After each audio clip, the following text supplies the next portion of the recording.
I know I sometimes come across a bit whiny about banks, but this is my current bank, and of course, as you can see, it's all boarded up and isn't functioning.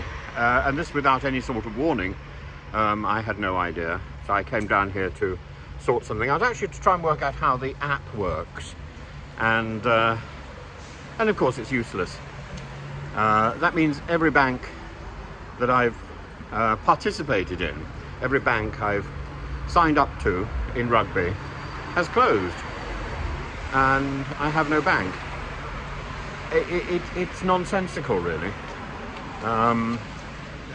You know, it's just another aspect of life in Britain that doesn't work, and it doesn't really matter whether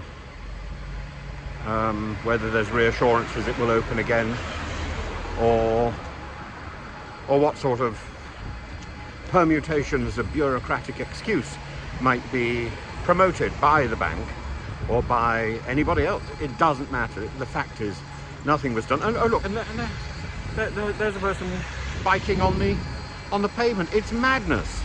Nothing works. Nothing works. The entire system is collapsing. It's one thing after another, and trying to get something from the passport office is like trying to milk a bullock, and it's a non-starter. Apparently, they have 40 calendar days in which to respond. We're now exceeding that amount, but they still haven't responded. And if you call the passport office, you end up in an advice service, which doesn't deal with the issue I wrote to them about. If you call the Home Office, you get transferred eventually to the passport office, which is the advice centre. It's round and round in circles. Nobody takes responsibility. And this sort of decay goes back to Blunkett, and then is monumentally amplified by Theresa May and Suella Braverman, of course, Priti Patel. It's about an institution, a ministry that doesn't work. And what work is done by the Home Office is done by private companies who have been requisitioned in the same way as the Home Office has done deals with private hotels to accommodate asylum seekers that it cannot be bothered to process.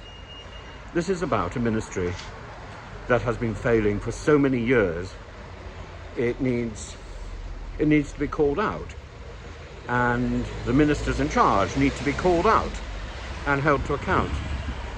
But they aren't held to account because there's no way of contacting them. There is literally no way of getting through to the Home Office. There used to be a time when you could go and sort out information about your birth certificate by going to Petty France.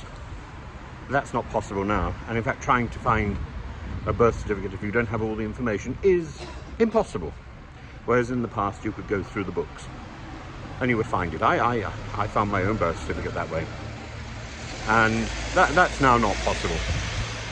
It's not about security, though that is often given as the excuse. It's about bloody-mindedness and laziness and control. And in the end, when somebody is controlling you, or when an organisation is controlling you to that extent, you feel imprisoned. You feel that your freedom has gone. So the Home Office is effectively a glorified prison service, controlled at the moment by Yvette Cooper, but she is as much a prisoner of the system as any of her predecessors.